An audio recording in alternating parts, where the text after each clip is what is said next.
Hi guys, welcome to revision time. आज मैं ला रही हूँ आप सभी के लिए आरपीएफ कांस्टेबल एग्ज़ाम 2025 के लिए प्रैक्टिस सेट की वीडियो। ये प्रैक्टिस सेट की वीडियो आपको आने वाले एग्ज़ाम में काफ़ी हेल्प करेंगे, क्योंकि मैंने उसी तरीके के क्वेश्चन लिए हैं जो कि एग्ज़ाम में पूछे जा रहे हैं। तो चलिए स्टार्ट करते हैं आज की ये वीडियो। मगर वीडियो को स्टार्ट करने से पहले अगर आप चैनल पर पहली बार आए हैं तो चैनल को ज़रूर सब्सक्राइब कर लें और साथ ही इस वीडियो को लाइक भी ज़रूर कर दें। तो चलिए स्टार्ट करते हैं आज के बहुत ही इंपॉर्टेंट जीके के क्वेश्चन, जो कि आपको आने वाले हर एग्ज़ाम में हेल्प करेंगे। क्वेश्चन नंबर 1, एलिफेंटा उत्सव किस महीने में मनाया जाता है? इसका आंसर होगा फरवरी के महीने में। एलिफेंटा महोत्सव हर साल फरवरी में मुंबई के एलिफेंटा द्वीपों पर मनाया जाता है। एलिफेंटा द्वीप मुंबई के पास ओमान सागर में स्थित है। इस पॉइंट को याद रखिएगा, एलिफेंटा द्वीप ओमान सागर में स्थित है। इस द्वीप पर 7 गुफाएं हैं। इन सभी गुफाओं की खोज पुर्तगाली आक्रमणकारियों ने की थी। नेक्स्ट क्वेश्चन, स्वर्ण सिंध समिति का संबंध किससे है? इसका आंसर होगा 42वें संविधान संशोधन से। 42वें संविधान संशोधन अधिनियम 1976 द्वारा स्वर्ण सिंध समिति की सिफारिशों पर संविधान के भाग 4A में मूल कर्तव्य शामिल किए गए थे। 42वें संविधान संशोधन द्वारा भारतीय संविधान में भाग 4A और अनुच्छेद 51A को जोड़ा गया था। भारत के संविधान में मौलिक कर्तव्यों का उल्लेख अनुच्छेद 51A में किया गया है। प्रारंभ में संविधान में केवल 10 मौलिक कर्तव्य थे। 86वें संविधान संशोधन अधिनियम 2002 द्वारा संविधान में एक और मौलिक कर्तव्य जोड़ा गया। वर्तमान में भारतीय संविधान में 11 मौलिक कर्तव्य हैं। मौलिक कर्तव्य के विचार को रूसी संविधान से ग्रहण किया गया था। दूसरा प्रश्न है, शिक्षा का संबंध किस अनुच्छेद से है? इसका आंसर है अनुच्छेद 21A। भारत में शिक्षा का अधिकार संविधान के अनुच्छेद 21A के तहत आया था। इसके लिए 4 अगस्त 2009 को भारतीय संसद ने निःशुल्क एवं अनिवार्य बाल शिक्षा अधिकार अधिनियम पारित किया था। यह अधिनियम 1 अप्रैल 2010 को लागू हुआ। इस अधिनियम के तहत 6 से 14 वर्ष के बच्चों को मुफ्त और अनिवार्य शिक्षा का अधिकार मिला। एक्स्ट्रा फैक्ट्स में मैंने ये भी काफ़ी बार बताया हुआ है। अगला क्वेश्चन है, अनुच्छेद 12 से 35 किस भाग में है? इसका आंसर है भाग 3 में। संविधान के भाग 3 में अनुच्छेद 12 से 35 तक मौलिक अधिकारों का उल्लेख है। संविधान के भाग 3 में मौलिक अधिकारों को 6 श्रेणियों में बांटा गया है। इन अधिकारों का उल्लंघन होने पर उपचार का प्रावधान भी है। भारतीय संविधान का भाग 3 भारतीय नागरिकों और कुछ मामलों में सभी व्यक्तियों को मौलिक अधिकारों की गारंटी देता है। इसे भारत का मैग्ना कार्टा कहा जाता है। संविधान के भाग 3 में मौलिक अधिकारों की सूची संयुक्त राज्य अमेरिका समेत दुनिया के किसी भी देश के संविधान से ज़्यादा विस्तृत है।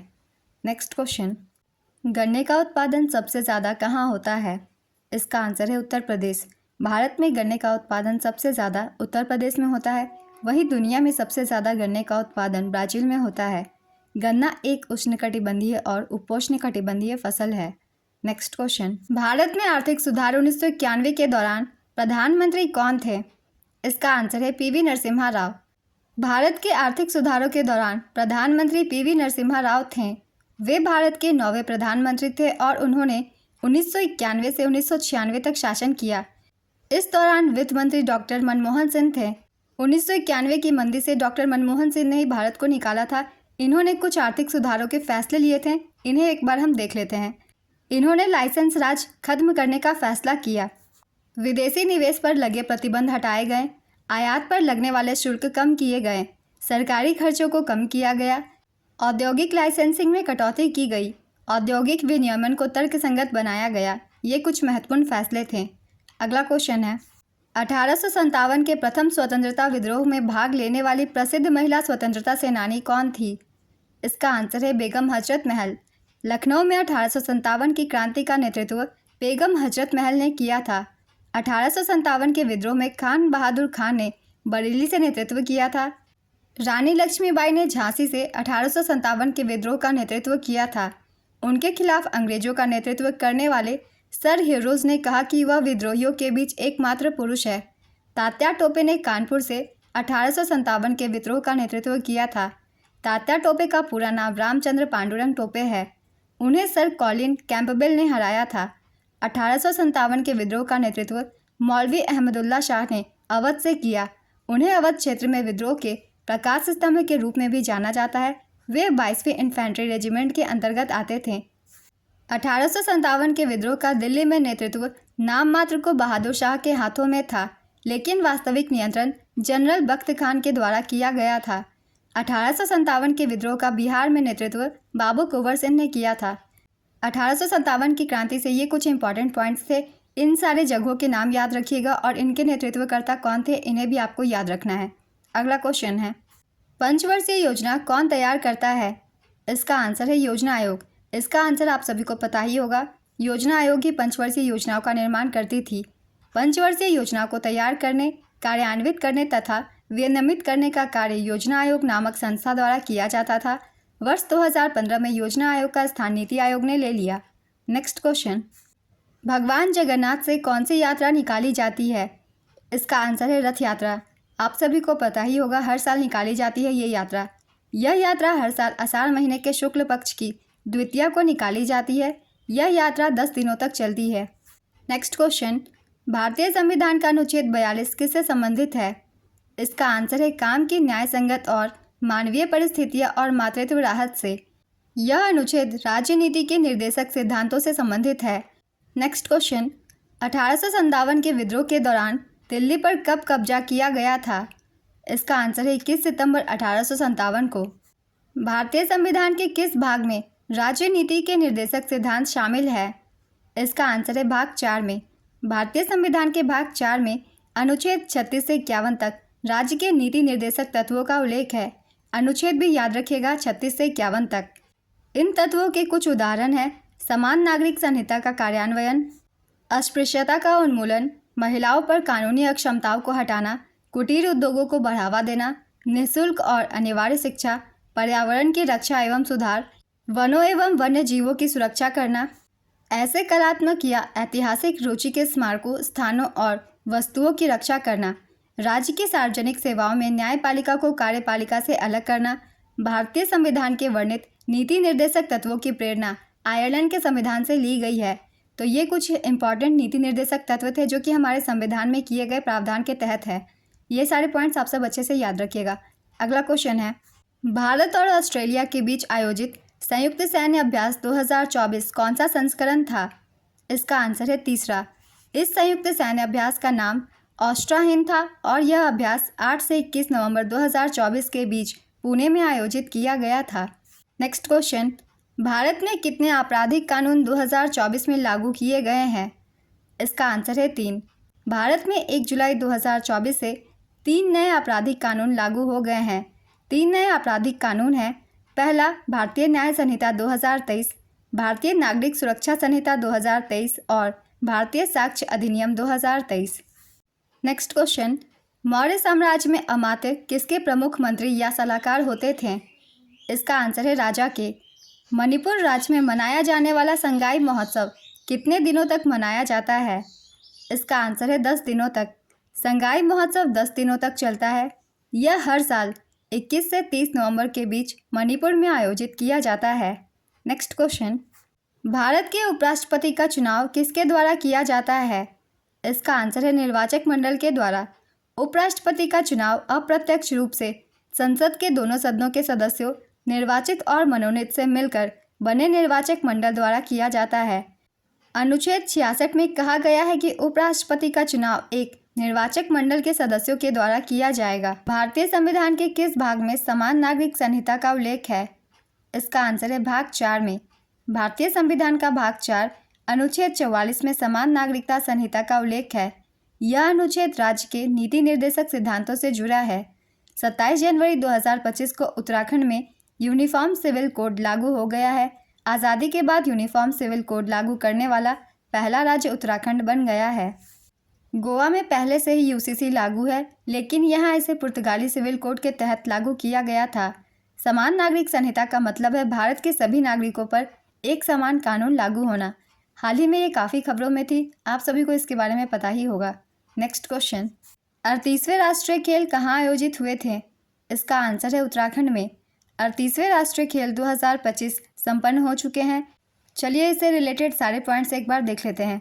38वें राष्ट्रीय खेल 2025 प्रधानमंत्री नरेंद्र मोदी ने 28 जनवरी 2025 को उत्तराखंड में देहरादून के महाराणा प्रताप स्टेडियम में 38वें राष्ट्रीय खेलों का उद्घाटन किया। इसका आयोजन उत्तराखंड में किया गया। मुख्य स्थल थी राजीव गांधी अंतर्राष्ट्रीय स्टेडियम देहरादून। इसका आयोजन 28 जनवरी से 14 फरवरी 2025 तक किया गया। शुभंकर का नाम है मौली या मोनाल। मशाल का नाम तेजस्विनी। टैगलाइन है संकल्प से शिखर तक। सर्विसेज स्पोर्ट्स कंट्रोल बोर्ड या फिर सेना की टीम ने पदक तालिका में शीर्ष स्थान हासिल कर 5वीं बार राजा भलेंद्र सिंह ट्रॉफी जीती। पदक तालिका भी एक बार हम सब देख लेते हैं।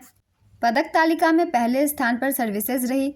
इसने 121 पदक जीते, जिसमें से थी 68 गोल्ड, 26 सिल्वर और 27 ब्रोंज। दूसरे स्थान पर महाराष्ट्र रही। महाराष्ट्र ने 201 पदक जीते, जिसमें से 54 गोल्ड, 71 सिल्वर और 76 ब्रोंज थी। तीसरे स्थान पर हरियाणा 153 पदक, 48 गोल्ड, 47 सिल्वर और 58 ब्रोंज। चौथे स्थान पर मध्य प्रदेश, इसने 82 पदक जीते, 34 गोल्ड, 26 सिल्वर और 22 ब्रोंज। पाँचवें स्थान पर कर्नाटक रही। कर्नाटक ने 80 पदक जीते, इसमें से 34 गोल्ड, 18 सिल्वर और 28 ब्रोंज थी। 39वें राष्ट्रीय खेल का आयोजन 2027 में मेघालय में किया जाएगा। भारत में पहली बार राष्ट्रीय खेल 1924 में लाहौर में आयोजित किए गए थे। 37वें राष्ट्रीय खेलों का आयोजन 2023 में गोवा में हुआ था। ये राष्ट्रीय खेल से संबंधित कुछ इंपॉर्टेंट पॉइंट्स थे। इन सभी पॉइंट्स को आप सब अच्छे से याद रखिएगा, क्योंकि आने वाले एग्जाम में भी इनसे क्वेश्चन बन सकते हैं। अगला क्वेश्चन है, मौलिक कर्तव्यों को किस देश के संविधान से अपनाया गया है? इसका आंसर है रूस के। मौलिक कर्तव्य के विचार को रूसी संविधान से ग्रहण किया गया था। भारत के संविधान में मौलिक कर्तव्यों का उल्लेख अनुच्छेद 51A में किया गया है। मूल संविधान में मौलिक कर्तव्यों की कोई सूची नहीं थी। 42वें संवैधानिक संशोधन अधिनियम 1976 के द्वारा भारतीय संविधान में मौलिक कर्तव्यों को जोड़ा गया। 42वें संविधान संशोधन द्वारा भारतीय संविधान में भाग 4A और अनुच्छेद 51A को जोड़ा गया। स्वर्ण सेन समिति की सिफारिश पर मौलिक कर्तव्यों को भारतीय संविधान में जोड़ा गया था। प्रारंभ में संविधान में केवल 10 मौलिक कर्तव्य थे। 86वें संविधान संशोधन अधिनियम 2002 द्वारा संविधान में एक और मौलिक कर्तव्य जोड़ा गया। वर्तमान में भारतीय संविधान में 11 मौलिक कर्तव्य हैं। 2 मार्च के एग्जाम में भी मौलिक कर्तव्य से क्वेश्चन पूछे गए थे और मैंने एक्स्ट्रा फैक्ट्स में आप सभी को ये सारी बातें बताई थी, जिसमें से ये भी थी कि इसे रूस के संविधान से लिया गया है। 11 मौलिक कर्तव्य हैं, उन्हें भी हम एक बार रिविज़न कर लेंगे, क्योंकि मौलिक कर्तव्य से भी क्वेश्चन पूछ लिए जाते हैं कौन से वाक्य मौलिक कर्तव्य में है या नहीं। पहला है, संविधान का पालन कीजिए और राष्ट्रीय ध्वज और राष्ट्रगान का सम्मान करें। दूसरा है, स्वतंत्रता संग्राम के आदर्शों का पालन करें। तीसरा है, भारत की संप्रभुता और अखंडता की रक्षा करें, देश की रक्षा करें और बुलाए जाने पर राष्ट्रीय सेवाएं प्रदान करें, एक आम भाईचारे की भावना रखें, मिश्रित संस्कृति का संरक्षण करें, प्राकृतिक पर्यावरण का संरक्षण करें, वैज्ञानिक सोच विकसित करें। 9वां है, सार्वजनिक संपत्ति की रक्षा करें, उत्कृष्टता के लिए प्रयास करें। और अंतिम है, सभी माता पिता या अभिभावकों का कर्तव्य है कि वे अपने 6 से 14 वर्ष की आयु के बच्चों को विद्यालय भेजें। नेक्स्ट क्वेश्चन, भारतीय संविधान का कौन सा अनुच्छेद कानून के समक्ष समानता या कानूनी समानता का वर्णन करता है? इसका आंसर है अनुच्छेद 14। अनुच्छेद 14 से 18 तक समानता के अधिकार का वर्णन है। नेक्स्ट क्वेश्चन, सीमा सड़क संगठन की स्थापना किस वर्ष हुई थी? इसका आंसर है 1960 में। सीमा सड़क संगठन की स्थापना 7 मई 1960 को हुई थी। इसका मुख्यालय नई दिल्ली में स्थित है। वर्तमान में बीआरओ के महानिदेशक लेफ्टिनेंट जनरल रघु श्रीनिवास है। बीआरओ एक सड़क निर्माण कार्यकारी बल है। यह भारत के सीमावर्ती क्षेत्रों में सड़क मार्गों एवं पुलों का निर्माण कार्य करता है। नेक्स्ट क्वेश्चन, साल 1956 में कौन सी पंचवर्षीय योजना चल रही थी? इसका आंसर है दूसरी। हाल ही में एसएससी जीडी के एग्जाम हुए हैं, उनसे भी काफ़ी पंचवर्षीय योजना से क्वेश्चन पूछी गई थी। मैंने पंचवर्षीय योजना से रिलेटेड वीडियो भी डाल रखी है, उसमें इस तरीके के क्वेश्चन आपको मिल जाएंगे। तो ये दूसरी पंचवर्षीय योजना की अवधि थी। द्वितीय पंचवर्षीय योजना का काल 1956 से 61 तक का था। द्वितीय पंचवर्षीय योजना पीसी महाल नोबिस मॉडल पर आधारित थी। यह पंडित जवाहरलाल नेहरू के नेतृत्व में लॉन्च हुई थी और इसके उपाध्यक्ष वीटी कृष्णमाचारी थे। इस योजना का प्रमुख उद्देश्य बुनियादी और भारी उद्योगों के विकास पर विशेष जोर देने के साथ साथ तेजी से औद्योगिकीकरण था। योजना का आकार था 4,800 करोड़ रुपए। इस योजना में जीडीपी का वार्षिक लक्ष्य 4.5% था, लेकिन इसकी कमी हुई और विकास दर 4.1% ही रही। द्वितीय पंचवर्षीय योजना के दौरान 1957 में परमाणु ऊर्जा आयोग बनाया गया था, जिसका नेतृत्व पहली बार होमी जहांगीर भाभा ने किया था। द्वितीय पंचवर्षीय योजना में राउरकेला, भिलाई व दुर्गापुर इस्पात संयंत्रों की स्थापना हुई थी। इंटीग्रल कोच फैक्ट्री तथा चितरंजन लोकोमोटिव्स की स्थापना भी द्वितीय पंचवर्षीय योजना के दौरान ही हुई थी। इन सभी पॉइंट्स को याद रखिएगा, ये कुछ इंपॉर्टेंट पॉइंट्स है द्वितीय पंचवर्षीय योजना से संबंधित। नेक्स्ट क्वेश्चन, आर्थिक नीति में एलपीजी का मतलब क्या होता है? इसका आंसर है लिबरलाइजेशन, प्राइवेटाइजेशन और ग्लोबलाइजेशन। आर्थिक नीति में एलपीजी का मतलब उदारीकरण, निजीकरण और वैश्वीकरण होता है। एलपीजी का पूरा नाम लिबरलाइजेशन, प्राइवेटाइजेशन एंड ग्लोबलाइजेशन है। इसे नई आर्थिक नीति भी कहा जाता है। यह नीति साल 1991 में भारत सरकार ने आर्थिक विकास को बढ़ाने और अर्थव्यवस्था में राज्य की भूमिका कम करने के लिए अपनाई थी। एलपीजी मॉडल की धारणा मनमोहन सिंह के द्वारा अपनाई गई थी। एक और भी एलपीजी होता है जिसे हम घर में यूज़ करते हैं। इसका पूरा नाम होता है लिक्विफाइड पेट्रोलियम गैस। यह प्रोपेन, ब्यूटेन या दोनों के मिश्रण से बना होता है। नेक्स्ट क्वेश्चन, महात्मा गांधी ने 1920 में कौन सा आंदोलन शुरू किया था? इसका आंसर है असहयोग आंदोलन। असहयोग आंदोलन की शुरुआत 5 सितंबर 1920 को हुई थी। इसका नेतृत्व महात्मा गांधी ने किया था। इस आंदोलन को 11 फरवरी 1922 को उत्तर प्रदेश के गोरखपुर जिले के चौरी चौरा गांव में हुई घटना के बाद बंद कर दिया गया था। इस घटना में पुलिस ने प्रदर्शनकारियों पर गोलियां चलाई थी। इस घटना में 22 पुलिसकर्मी मारे गए थे। नेक्स्ट क्वेश्चन, भारत में हरित क्रांति के जनक किसे कहा जाता है? इसका आंसर है डॉक्टर एम.एस. स्वामीनाथन। हरित क्रांति की शुरुआत भारत में 1960 के दशक में पंजाब राज्य से हुई थी। नॉर्मन बोरलॉग को विश्व में हरित क्रांति के जनक के रूप में जाना जाता है और उन्हें वर्ष 1970 में नोबेल शांति पुरस्कार मिला था। हरित क्रांति का जन्म स्थान और कब्रगाह मेक्सिको है, क्योंकि नॉर्मन बोरलॉग मेक्सिको के मूल निवासी थे। भारत में डॉक्टर एम.एस. स्वामीनाथन को हरित क्रांति के जनक के रूप में जाना जाता है। William S. कॉड हरित क्रांति शब्द का प्रयोग करने वाले पहले व्यक्ति थे और वे United States Agency for International Development के प्रशासक भी थे। 2024 में डॉक्टर एम.एस. स्वामीनाथन को भारत रत्न से सम्मानित किया गया था। Next question, Kumbh Mela UNESCO की अमूर्त सांस्कृतिक विरासत सूची में कब शामिल किया गया था? इसका आंसर है 2017 में। दिसंबर 2017 में कुंभ मेले को यूनेस्को की अमूर्त सांस्कृतिक विरासत की सूची में शामिल किया गया था। इस घोषणा के ऐलान दक्षिण कोरिया के जेजू में आयोजित यूनेस्को के 12वें सत्र में किया गया था। नेक्स्ट क्वेश्चन, भारत में सर्वाधिक वर्षा का स्थान कौन सा है? इसका आंसर है मेघालय के माशेनराम में।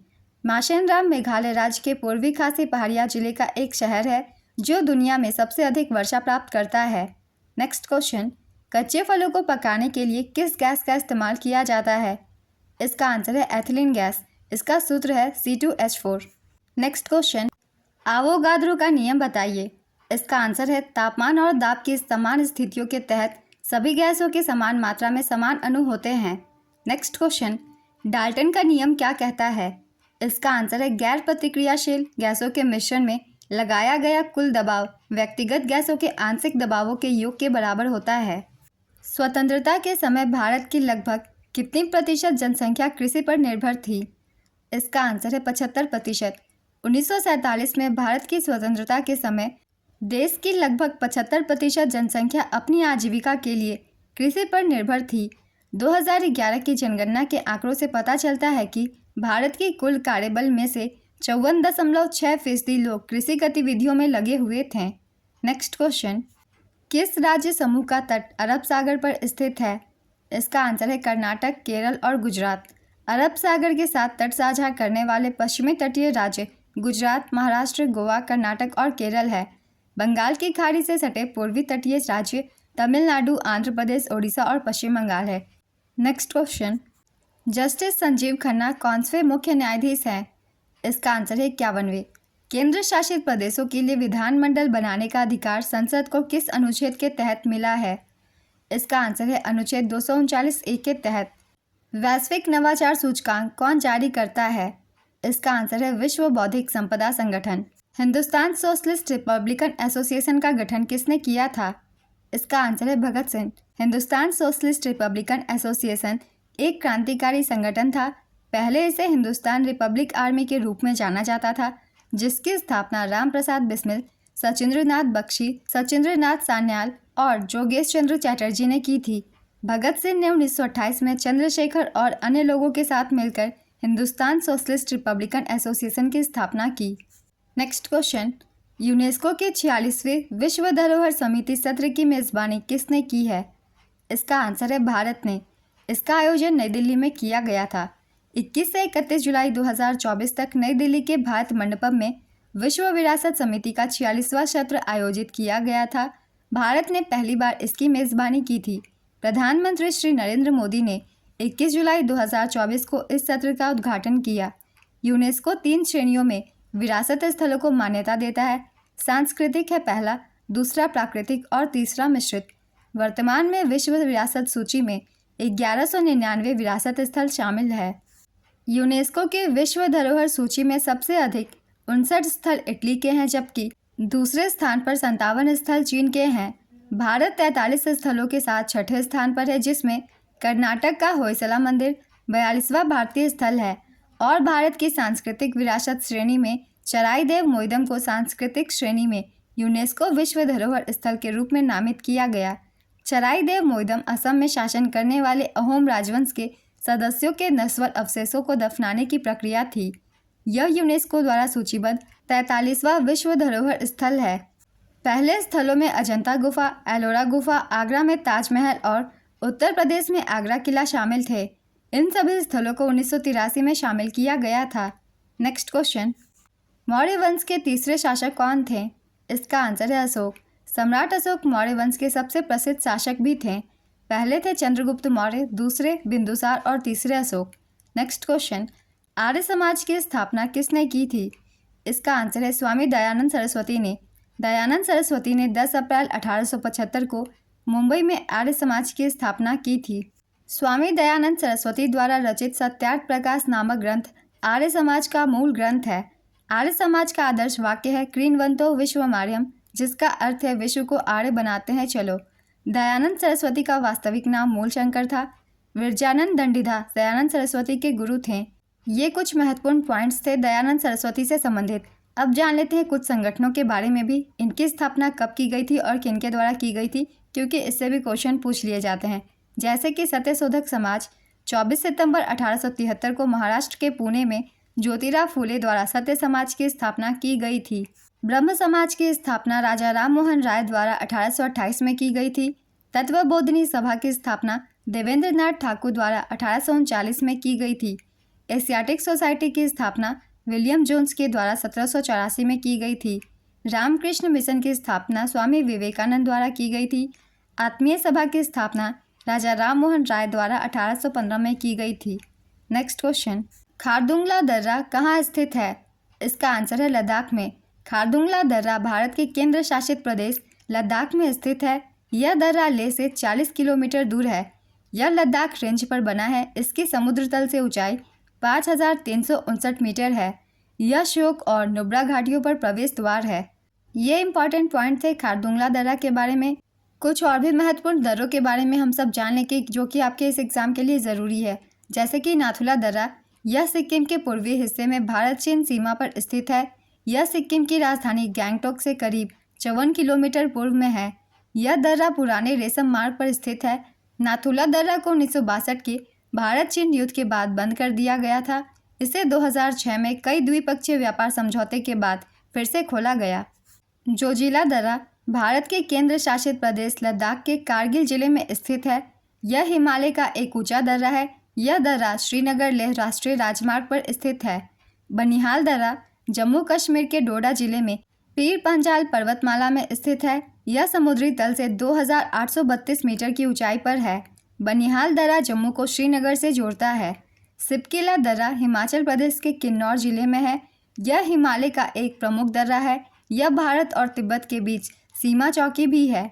यह दर्रा सतलुज घाटी में स्थित है। यह दर्रा समुद्र तल से 4300 मीटर से ज़्यादा ऊंचाई पर है। यह नाथुला दर्रा के बाद तिब्बत से व्यापार के लिए दूसरा सीमा मार्ग है। ये कुछ महत्वपूर्ण दर्रे थे। इनके आप स्थल याद रखिएगा कि ये दर्रे किस स्थान पर हैं। नेक्स्ट क्वेश्चन, रेगिस्तान में कौन सी मिट्टी पाई जाती है?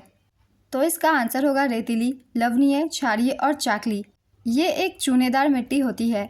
इनमें से जो भी ऑप्शन में एक हो आप उसे टिक कर सकते हैं, वही होगा सही आंसर। नेक्स्ट क्वेश्चन, शुष्क भूमि और कम पानी में सबसे उपयुक्त फसल कौन सी है? इसका आंसर होगा बाजरा। आज़ादी से पहले भारत में कौन सा उद्योग सबसे बड़ा था? इसका आंसर है सूती कपड़ा उद्योग।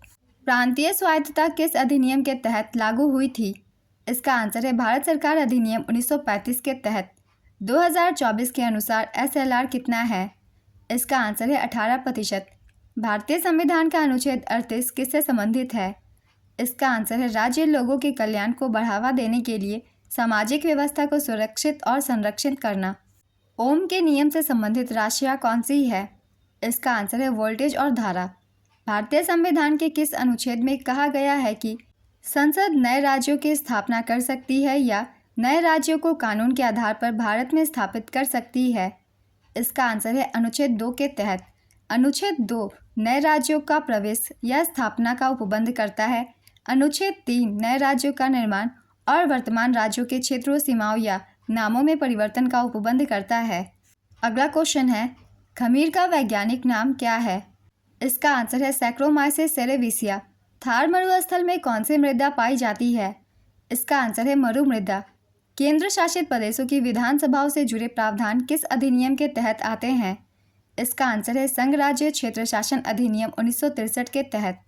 नेक्स्ट क्वेश्चन, 1990 में मंडल आयोग की सिफारिशों के आधार पर OBC को भारत सरकार द्वारा सरकारी नौकरियों और सार्वजनिक क्षेत्र की इकाइयों में कितना प्रतिशत आरक्षण दिया गया था? इसका आंसर है 27%। मंडल आयोग का गठन साल 1979 में भारत सरकार ने किया था। इस आयोग के अध्यक्ष संसद सदस्य BP मंडल थे। इस आयोग ने 31 दिसंबर 1980 को अपनी रिपोर्ट राष्ट्रपति को सौंपी थी। अगस्त 1990 में VP सिंह ने संसद में मंडल आयोग की सिफारिशों की घोषणा की थी। देव दीपावली का त्यौहार कहाँ मनाया जाता है? इसका आंसर है वाराणसी। देव दीपावली का त्यौहार कार्तिक पूर्णिमा को मनाया जाता है। अगला क्वेश्चन है, मानव विकास सूचकांक कितने कैटेगरी में जारी किया जाता है? इसका आंसर है 4। भारतीय रिजर्व बैंक ने रेपो दर में कितनी कटौती की है? इसका आंसर है 25 आधार अंकों की कटौती। Religion and ideology of the rebels of 1857 पुस्तक के लेखक कौन है? इसका आंसर है इकबाल हुसैन। संविधान की 10वीं अनुसूची किससे संबंधित है? इसका आंसर है दल बदल के आधार पर अयोग्यता के संबंध में प्रावधान से। तबला का आविष्कार किसने किया था? इसका आंसर है अमीर खुसरो ने। तबले का आविष्कार भारतीय कवि और संगीतज्ञ अमीर खुसरो ने किया था। कहा जाता है कि अमीर खुसरो ने 13वीं शताब्दी में पखावज के 2 टुकड़े करके तबला बनाया था। अमीर खुसरो को सितार और तबले के आविष्कार का श्रेय दिया जाता है। उस्ताद जाकिर हुसैन भारत के सबसे प्रसिद्ध तबला वादक थे, जिनका हाल ही में निधन भी हो गया है। नेक्स्ट क्वेश्चन, त्वरण का सूत्र क्या होता है? इसका आंसर है V-U/T। वेग में परिवर्तन की दर को त्वरण कहते हैं। इसे A से दर्शाया जाता है। नेक्स्ट क्वेश्चन, दोआब किसे कहते हैं? 2 नदियों के बीच के क्षेत्र को दोआब कहते हैं। दोआब का क्षेत्र काफ़ी उपजाऊ होता है। दुनिया में कई दोआब हैं, जैसे दजला और फरात का दोआब, गंगा और यमुना का दोआब। HIV का फुल फॉर्म क्या है? इसका आंसर है ह्यूमन इम्यूनोडिफिशियंसी वायरस। भारतीय संविधान के अनुच्छेद 13 में क्या है? इसका आंसर है जो कानून किसी मौलिक अधिकार से असंगत है या उसका उल्लंघन करते हैं वे शून्य होंगे। ये प्रावधान किया गया है अनुच्छेद 13 में। यह अनुच्छेद संविधान के भाग 3 में आता है। अनुच्छेद 13 के तहत किसी भी अध्यादेश, आदेश, उपविधि, नियम, उपनियम, अधिसूचना, रूढ़ि और प्रथा को चुनौती दी जा सकती है। नेक्स्ट क्वेश्चन, शक्ति युद्धाभ्यास किन देशों के बीच आयोजित होता है? इसका आंसर है भारत और फ्रांस। एमपॉक्स में M का क्या मतलब है? इसका आंसर है मंकी। मुगल साम्राज्य का अंतिम शासक कौन था? इसका आंसर है बहादुर शाह जफर। बहादुर शाह जफर भारत के अंतिम मुगल बादशाह थे। उसका जन्म 24 अक्टूबर 1775 को हुआ था। विशाल स्नानागार की खुदाई किस हड़प्पा स्थल से की गई थी? इसका आंसर है मोहनजोदड़ो। किस अधिनियम ने भारत में ब्रिटिश ईस्ट इंडिया कंपनी का शासन समाप्त कर दिया और भारत को इंग्लैंड के ताज के अधीन कर दिया? इसका आंसर है भारत सरकार अधिनियम 1858। भारत सरकार अधिनियम 1858 ने भारत में कंपनी के शासन को खत्म कर दिया था। इस अधिनियम के जरिए भारत पर ब्रिटिश क्राउन का शासन हुआ और सरकार की शक्तियाँ ब्रिटिश क्राउन को सौंप दी गई। इस अधिनियम को अक्सर भारत की बेहतर सरकार के लिए अधिनियम के नाम से भी जाना जाता है। सोम्पेन जनजाति कहाँ पाई जाती है? इसका आंसर है अंडमान और निकोबार द्वीप समूह में। कौन सा मंत्रालय MG नरेगा योजना के कार्यान्वयन के लिए जिम्मेदार है? इसका आंसर है ग्रामीण विकास मंत्रालय। यह एक श्रम कानून और सामाजिक सुरक्षा उपाय है जिसका उद्देश्य काम के अधिकार की गारंटी देना है। चिल्का झील किस नदी पर स्थित है? इसका आंसर है महानदी पर। चिल्का झील एशिया का सबसे बड़ा और विश्व का दूसरा सबसे बड़ा लवणीय झील है। ये उड़ीसा में स्थित है। इसी के साथ हम कुछ और भी झीलों की रिवीजन कर लेंगे कि ये झील कहाँ कहाँ है। जैसे कि सांभर झील, ये भी बहुत इंपॉर्टेंट है। भारत की सबसे बड़ी अंतर्देशीय खारे पानी की ये झील है। दूसरा है वुल्लर झील, ये जम्मू कश्मीर में है और ये भारत की सबसे बड़ी मीठे पानी की झील है। ध्यान में रखिएगा, ये मीठे पानी की झील है और सांभर झील जो है वो खारे पानी की झील है। अगला है वेम्बनाड झील, यह भारत की सबसे लंबी झील है और ये केरल में स्थित है। लोनार झील एक प्राकृतिक खारे पानी की झील है जो क्षुद्र ग्रहों की टक्कर से बनी है।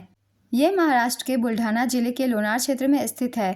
इन सभी झील के बारे में भी आप सब अच्छे से याद कर लीजिएगा। अगला क्वेश्चन है, संगम युग के दौरान कौन सा वंश सत्ता में नहीं था? इसका आंसर है पल्लव वंश।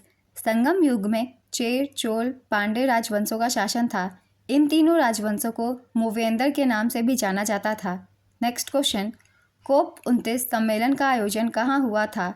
इसका आंसर है बाकू, अजरबैजान में। 11 से 12 नवंबर 2024 को बाकू, अजरबैजान में कोप 29 आयोजित हुआ था।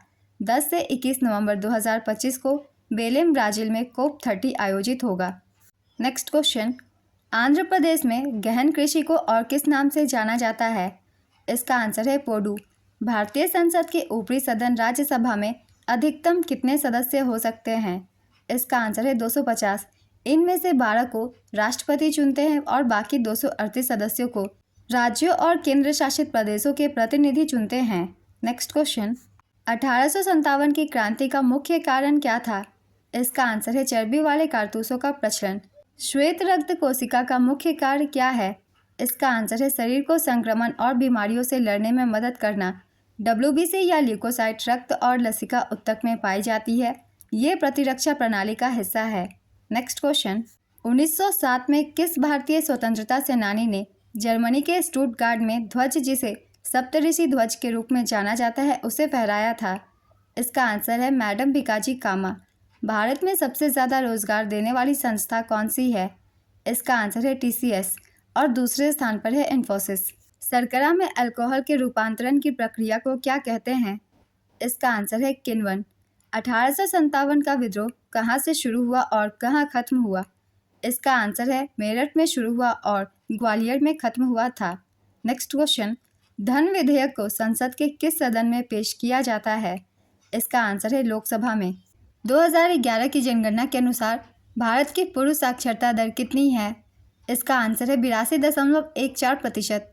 2011 की जनगणना के अनुसार भारत की साक्षरता दर 74.04% है, जिसमें पुरुष साक्षरता दर 82.14% और महिला साक्षरता दर 65.46% है।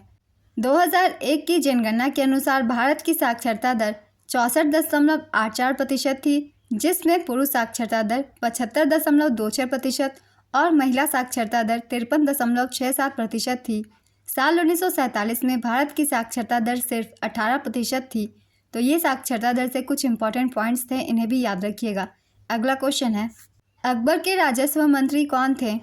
इसका आंसर है राजा टोडरमल। मुगल सम्राट अकबर के राजस्व मंत्री राजा टोडरमल थे। वे अकबर के दरबार के नवरत्नों में से एक थे। उन्होंने वकील उस सुल्तान की उपाधि धारण की थी। अकबर के नवरत्नों में 9 प्रमुख व्यक्ति शामिल थे। इनके नाम हैं, पहला है बीरबल, ये अकबर के दरबार के प्रमुख कवि थे। तानसेन महान संगीतकार और गायक थे। अबुल फजल अकबरनामा और आईने अकबरी के लेखक थे। फैजी प्रसिद्ध कवि और अबुल फजल के भाई थे।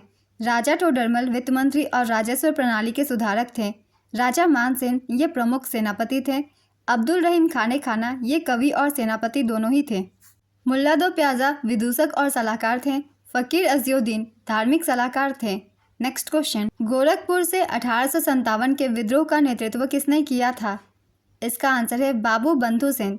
उत्तर प्रदेश की गोरखपुर जिले से बाबू बंधु सिंह ने 1857 के विद्रोह में अंग्रेजों के खिलाफ गुरिल्ला युद्ध शुरू किया था।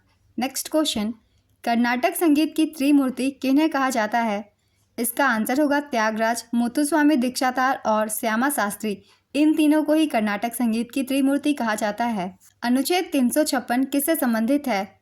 इसका आंसर है राष्ट्रपति किसी राज्य में राष्ट्रपति शासन लगा सकते हैं। इसी का प्रावधान किया गया है अनुच्छेद 356 के तहत। पश्चिमी घाट श्रृंखला भारत के किस राज्य से शुरू होती है? इसका आंसर है गुजरात। पश्चिमी घाट की सीमा गुजरात से शुरू होती है और कर्नाटक, गोवा, महाराष्ट्र, केरल और तमिलनाडु राज्यों से होकर गुजरती है। नेक्स्ट क्वेश्चन, हालिया जानकारी के अनुसार भारत में वर्ष की सर्वश्रेष्ठ लीग किसे मानी जाती है? इसका आंसर है प्रो कबड्डी लीग को। भारतीय रिजर्व बैंक ने हाल ही में नियामकीय मानकों के उल्लंघन के चलते किन 2 बैंकों पर जुर्माना लगाया? इसका आंसर है नैनीताल बैंक लिमिटेड और Ujjivan small finance bank. Axis bank और मास्टर कार्ड ने मिलकर कौन सा क्रेडिट कार्ड लॉन्च किया है? इसका आंसर है माई बिज क्रेडिट कार्ड। इनमें से कौन समांगी मिश्रण का उदाहरण है? इसका आंसर होगा चीनी का घोल, नमक का घोल, समुद्री जल, शराब और पानी का मिश्रण, पेट्रोल और तेल का मिश्रण, सोडा वाटर, वायु, सिरका, छनी हुई चाय, खारे पानी का मिश्रण, कॉपर सल्फेट का घोल। इनमें से जो भी एक ऑप्शन में हो आप उसे टिक कर सकते हैं। वैसे समांगी मिश्रण उसे कहा जाता है जो एक दूसरे के साथ अच्छे से मिक्स हो जाती है, पूरी तरीके से मिक्स हो जाती है, तो उसे समांगी मिश्रण या फिर होमोजीनियस मिक्सचर कहते हैं। जो एक दूसरे के साथ अच्छे से मिक्स नहीं होती उसे हम विषमांगी मिश्रण कहेंगे। जैसे कि पानी और बालू को मिलाएंगे तो वो एक दूसरे के साथ मिक्स नहीं होगी बल्कि सतह पर जाके बैठ जाएगी, तो ऐसे मिश्रण को हम कहेंगे विषमांगी मिश्रण। अगला क्वेश्चन है, राष्ट्रीय ग्रामीण आजीविका मिशन की शुरुआत कब हुई थी? इसका आंसर है 2010 में। यह एक केंद्रीय प्रायोजित योजना है। इसका मकसद ग्रामीण गरीबी को खत्म करना है। नेक्स्ट क्वेश्चन, भारत सरकार ने हाल ही में बायोटेक पर किस अंतर्राष्ट्रीय संगठन के साथ कानूनी समझौता किया है? इसका आंसर है विश्व बैंक के साथ। स्नेल का नियम किससे संबंधित है? इसका आंसर है प्रकाश के अपवर्तन से। सर्दियों में वर्षा किस कारण से होती है? इसका आंसर है पश्चिमी विक्षोभ के कारण। ओणम त्यौहार में किसकी पूजा की जाती है? इसका आंसर होगा भगवान विष्णु और असुर राजा महाबली की। ओणम केरल का प्रमुख त्यौहार है। हर साल ये त्यौहार चिंगम महीने में मनाया जाता है जिसे मलयालम कैलेंडर में पहला महीना माना जाता है। नेक्स्ट क्वेश्चन, कौन सी नदी गंगा की दाईं ओर की सहायक नदी है? इसका आंसर होगा यमुना, चंबल, सिंध, बेतवा, केन, टोंस, सोन, पुनपुन और दामोदर। ये सभी गंगा की दाईं ओर की सहायक नदियाँ हैं। इनमें से एक जो भी ऑप्शन में हो आप उसे टिक कर सकते हैं। गंगा की दाईं ओर की सहायक नदी हमने देख ली। अब एक बार देख लेते हैं गंगा की बाईं ओर की सहायक नदियाँ। इनके नाम है गोमती, घाघरा, गंडकी, कोशी, रामगंगा, कर्नाली जिसे सरयू भी कहते हैं, ताप्ती और काशी। ये सारी सहायक नदियाँ बाईं ओर की हैं। गंगा नदी की सबसे सहायक नदी यमुना है, इसे याद रखिएगा। गंगा नदी का उद्गम स्थल उत्तराखंड के उत्तरकाशी जिले में स्थित गंगोत्री हिमनद से है। गंगोत्री हिमनद से निकलने वाली नदी को भगीरथी कहते हैं। देवप्रयाग में भगीरथी और अलकनंदा नदियों का संगम होने के बाद इस नदी को गंगा के नाम से जाना जाता है। नेक्स्ट क्वेश्चन, कोबाल्ट किस विटामिन में होता है? इसका आंसर है विटामिन B12 में। कोबाल्ट विटामिन B12 में होता है, इसे कोबालामिन भी कहा जाता है। विटामिन B12 एक जटिल रसायन है जिसमें कोबाल्ट धातु का एक केंद्र होता है। विटामिन B12 के फायदे हैं लाल रक्त कोशिकाओं का निर्माण, भोजन से ऊर्जा निकालने में मदद और एनीमिया के इलाज में मदद। नेक्स्ट क्वेश्चन, 8वीं अनुसूची में किसका वर्णन है? इसका आंसर है भाषाओं का। 8वीं अनुसूची में अनुच्छेद 343 से 351 तक है। भारत के संविधान के भाग 17 में अनुच्छेद 343 से 351 तक की राजभाषा संबंधी प्रावधान विहित है। संविधान के अनुच्छेद 343 के खंड 1 में हिंदी को संघ की राजभाषा के रूप में मान्यता प्रदान की गई है, जिसकी लिपि देवनागरी होगी। काम करने का अधिकार किस अनुच्छेद में है? इसका आंसर होगा अनुच्छेद 41 में। किशोरी अमोनकर किस घराने से संबंधित है? इसका सही आंसर है जयपुर घराने से। राज्य कार्यकारी का वास्तविक प्रमुख कौन होता है? इसका आंसर है मुख्यमंत्री। राज्य में कार्यकारी शक्तियों का प्रमुख राज्यपाल होता है, लेकिन वास्तविक कार्यकारी अधिकार मुख्यमंत्री के पास होते हैं। नेक्स्ट क्वेश्चन, भारत में स्पीड पोस्ट सेवा कब प्रारंभ की गई थी? इसका आंसर होगा 1 अगस्त 1986 को। भारत में स्पीड पोस्ट सेवा की शुरुआत 1 अगस्त 1986 को हुई थी। भारतीय डाक विभाग ने इसे EMS स्पीड पोस्ट के नाम से शुरू किया था। यह सेवा पत्र, पार्सल, दस्तावेज और अन्य ज़रूरी सामानों की तेज़ डिलीवरी के लिए है। भारत में पहला डाकघर कोलकाता में 1774 में खोला गया था। अगला क्वेश्चन है, मुगल बादशाह औरंगजेब की मृत्यु कब हुई थी? इसका आंसर है 3 मार्च 1707 में। मुगल बादशाह औरंगजेब की मृत्यु 3 मार्च 1707 को हुई थी। उस समय उसकी उम्र 88 साल थी। उसका निधन महाराष्ट्र के अहमदनगर में प्राकृतिक कारणों से हुआ था। वह मुगल साम्राज्य का छठा बादशाह था। नेक्स्ट क्वेश्चन, भारत में कितने अंतर्राष्ट्रीय हवाई अड्डे हैं? इसका आंसर है 34। इनमें से किसका संबंध सितार वाद्य यंत्र से है? इसका आंसर है पंडित रविशंकर। इनका संबंध सितार से है। इनमें से कौन सी नदी सिंधु की सहायक नदी नहीं है? इसका आंसर होगा महानंदा। सिंधु की सहायक नदियां हैं झेलम, चिनाब, रावी, ब्यास और सतलुज। इसके अलावा जो ऑप्शन में हो उसे आप टिक कीजिएगा। वैसे महानंदा थी तो महानंदा होगा इसका करेक्ट आंसर। अगला क्वेश्चन है, वर्ष 2024 में टीसीएस ने ब्राज़ील के साथ किस चीज़ के लिए एग्रीमेंट किया था? इसका आंसर होगा साइबर सिक्योरिटी के लिए। भारत ने मालदीव के साथ कितने मिलियन डॉलर रुपए का एग्रीमेंट किया है? इसका आंसर है 750 मिलियन डॉलर का। खेलो इंडिया यूथ गेम्स 2024 में तमिलनाडु का कौन सा खेल पहली बार प्रदर्शित किया गया था? इसका आंसर होगा सिलंबन। भारतीय राष्ट्रीय आंदोलन में कौन सा नारा दिया गया था? इसका आंसर होगा स्वतंत्रता मेरा जन्मसिद्ध अधिकार है और मैं इसे लेकर रहूँगा। ये नारा बाल गंगाधर तिलक ने दिया था। नेक्स्ट क्वेश्चन, 5वीं अनुसूची में किसका उल्लेख है? इसका आंसर होगा अनुसूचित क्षेत्रों और अनुसूचित जनजातियों से जुड़े प्रावधान हैं। 1858 के ग्वालियर युद्ध के बाद रानी लक्ष्मीबाई के साथ क्या हुआ था? इसका आंसर है रानी लक्ष्मीबाई शहीद हो गई थी। नेक्स्ट क्वेश्चन, भारत के संविधान का कौन सा अनुच्छेद सर्वोच्च न्यायालय को रिट जारी करने का अधिकार देता है? इसका आंसर है अनुच्छेद 32। भारतीय संविधान का अनुच्छेद 32 व्यक्तियों को न्याय मांगने के लिए सर्वोच्च न्यायालय में जाने का अधिकार देता है। अनुच्छेद 32 के तहत संसद सर्वोच्च न्यायालय की शक्ति का प्रयोग करने के लिए किसी अन्य न्यायालय को भी सौंप सकती है बशर्ते कि वह उसके अधिकार क्षेत्र में हो। धन के निष्कासन किसने प्रस्तावित किया था? इसका आंसर है दादा भाई नौरोजी। पहले भी ये क्वेश्चन पूछी गई है एग्जाम में। रेडियोधर्मिता का मात्रक क्या है? इसका आंसर है बैक्वेरेल। 1896 में फ्रांसीसी भौतिक विज्ञानी हेनरी बैक्वेरेल द्वारा यूरेनियम में रेडियोधर्मिता की खोज की गई थी। रेडियोधर्मिता की मात्रा को मापने के लिए मूल इकाई क्यूरी थी, जिसे पहले रेडियम 226 के 1 ग्राम के रूप में परिभाषित किया गया था। इकाइयों की अंतर्राष्ट्रीय प्रणाली में क्यूरी को बैक्वेरेल से बदल दिया गया। तो आज के प्रैक्टिस सेट के सारे क्वेश्चंस कंप्लीट होते हैं। जितने भी एक्स्ट्रा फैक्ट्स हैं उन सभी को आपसे बहुत ही ध्यान से सुनिएगा, क्योंकि उनसे भी क्वेश्चन बन जाते हैं सभी एग्जाम्स में। तो चलिए फिर मिलते हैं अगली वीडियो के साथ। ये वीडियो अगर आप सभी को हेल्पफुल लगी हो तो इसे लाइक ज़रूर कर दीजिएगा और ऐसे ही वीडियो के लिए चैनल भी ज़रूर सब्सक्राइब कर लीजिए। साथ ही बेल आइकन भी प्रेस कर लीजिएगा ताकि हर वीडियो की नोटिफिकेशन भी आप सभी को मिलती रहे और आपकी कोई भी इंपॉर्टेंट टॉपिक मिस ना हो। तो चलिए फिर मिलते हैं अगली वीडियो के साथ। आप सभी को आने वाले एग्जाम्स के लिए ऑल द बेस्ट।